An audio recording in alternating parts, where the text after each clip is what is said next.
बुवा बापू टापू खिसे कापू यांच्या नादाला लागल्यामुळं मातंग समाजाचा सत्यानाश झालेला आहे मित्रांनो. म्हणून यांना आपण दूर सारलं पाहिजे आणि बाबासाहेबांच्या विचाराकडे जोपर्यंत मातंग समाज जाणार नाही तोपर्यंत मातंग समाजाची प्रगती कधीच होऊ शकणार नाही. हे दगडावर. म्हणून पहिल्यांदा या मातंग परिषदेच्या माध्यमातून समाजाला आवाहन करतो की आपण बाबासाहेबांचा मूलमंत्र ध्यानात घ्या.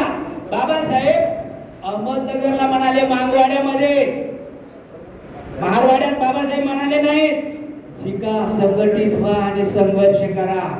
बाबासाहेबांचं माळीवाड्यामधलं मांगवाड्यातलं भाषण आहे. भारतीच्या वतीनं जे मातंग परिषदेचा अभ्यास करण्यासाठी मी स्वतः रमेश राक्षे त्या समितीमध्ये आहोत. बाबासाहेबांनी जिथे जिथे मातंग परिषदा घेतलेल्या आहेत त्या मातंग परिषदेचा आम्ही अभ्यास करून भारतीकडे पुस्तक सादर केलं, अहवाल आपला सादर केला. अहवाल सादर करून 1-1.5 वर्ष होते. भारतीतले आपलेच असणारी माणसं त्या पुस्तकाकडे, पुस्तक नाही आलं पाहिजे कारण मांग हे आंबेडकरवादाकडे जाते म्हणून ते पुस्तक सुद्धा छापत नाही. हे आपलं दुर्दैव आहे. आमचेच अधिकारी महार समाजाचा गजबे नावाचा माणूस मातंग समाजाच्या या परिषदेवर अभ्यास झाला पाहिजे, त्याचं चिंतन झालं पाहिजे, नव्या पिढीला मातंग परिषदा समजल्या पाहिजे. त्या मातंग परिषदेमध्ये कोण कोण माणसं होती, त्या परिषदेतल्या माणसाचा इतिहास काय होता. ज्या पद्धतीने युवराज पवारने या ठिकाणी मातंग आंबेडकरवादी परिषदेचं आयोजन केलं, एकटे युवराज पवार या ठिकाणी परिषदेमध्ये सहभागी जरी असले तरी आपण सगळ्यांचा नावाचा इतिहास कोणाला माहित आहे. कार्यकारिणीमधले 5-6 लोक माहित आहेत, बाकीच्या लोकांची नाव कोणाला माहित आहे. म्हणून पार्टीचा जाणीवपूर्वक हेतू होता मातंग परिषदा जिथे जिथे झालेल्या आहेत त्या परिषदा नव्याने पुढे आल्या पाहिजेत आणि त्यात आणण्याची जबाबदारी तुमच्यावर आहे. म्हणून पार्टीचे तज्ञ संशोधक म्हणून रमेश राक्षे मी स्वतः त्या समितीमध्ये होतो. आम्ही आमचा अहवाल पार्टीला सादर करून 1.5 वर्ष झालं. साहेब आपले आहेत, आम्हाला अशा अपेक्षा होती निदान 14 एप्रिलला तरी ते पुस्तक बाहेर पडेल. संपादक त्यांच्याकडून घेतलेली माहिती म्हणजे विठाबाईच्या वडिलांची पाहिलेली आम्ही समाधी, त्यांनी समाधी दाखवली, त्याच्यावर टुकरू चोरू लागले. भाऊ फुलेची असणारी समाधी आम्हाला त्यांनी दाखवली की ही भाऊ फुलेची असणारी समाधी आहे. कुत्रे बसलेले समाधीवर. म्हणजे दुर्लक्षित असणारा समाज, दुर्लक्षित असणारी माणसं आपल्याला कधी माहीत होणार आहे मित्रांनो. म्हणून या माणसांचा इतिहास आपल्या समोर आला पाहिजे. या हेतून आम्ही जाणीवपूर्वक भारतीने आमच्याकडे सोपवलेलं असलेलं काम अगदी वेळेमध्ये आम्ही भारतीकडे सर्व लेखन प्रपंच आटोपून आम्ही त्यांना दिला.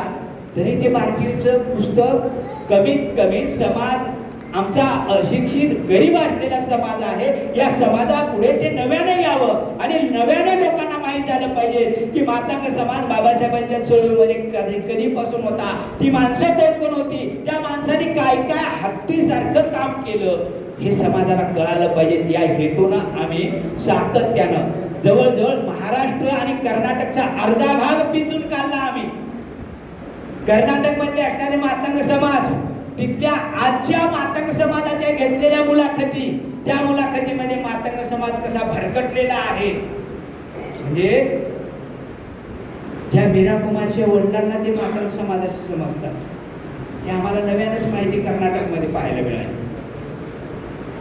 ज्या विद्यापीठामध्ये माझ्या MA अभ्यासक्रमाला असलेलं बुद्धाची शपथ नावाचं पुस्तक, त्या MA अभ्यासक्रमामध्ये केवळ धारवाडला गेल्याच्या नंतर त्या पुस्तकामुळे आम्हाला विश्रामगृह मिळालं.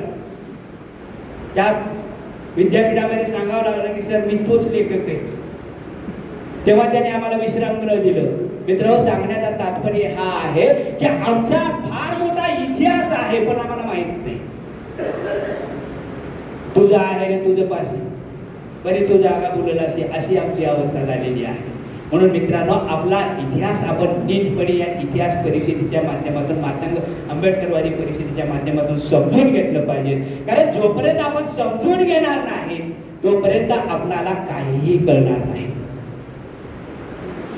म्हणून लक्षात घ्या की राजा असलेला समाज, ज्या पद्धतीने आमचे 7 राजे बुद्धकालीन असणारे राजे आहेत, ज्या पद्धतीने महाराजा प्रसेनजींनी एक समोर आणला. शरद गायकवाडांना मी सकाळी सांगताना म्हणालो की माझं दुसरं पुस्तक येते लवकरच येईल. मातंग कश्यपवर माझं पुस्तक दुसरं सुरू आहे. आम्हाला मातंग कश्यप सुद्धा समजला पाहिजे, ज्या मातंग कश्यपने चीनला बौद्ध धर्माकडे घेऊन जाण्याचं काम केलं. तो मातंग कश्यप जेव्हा कांबळे सर बुद्धप्रिय राजा महाराजा प्रसेनजी जेव्हा मी प्रकाशित पुस्तक केलं तेव्हा अनेक महाराष्ट्रातील महाराजांच्या ज्येष्ठ साहित्यिकांचे मला फोन आले. ते म्हणाले की तुला बुद्धप्रिय मातंग राजा दिसला, एखादा महाराजा दिसला नाही का?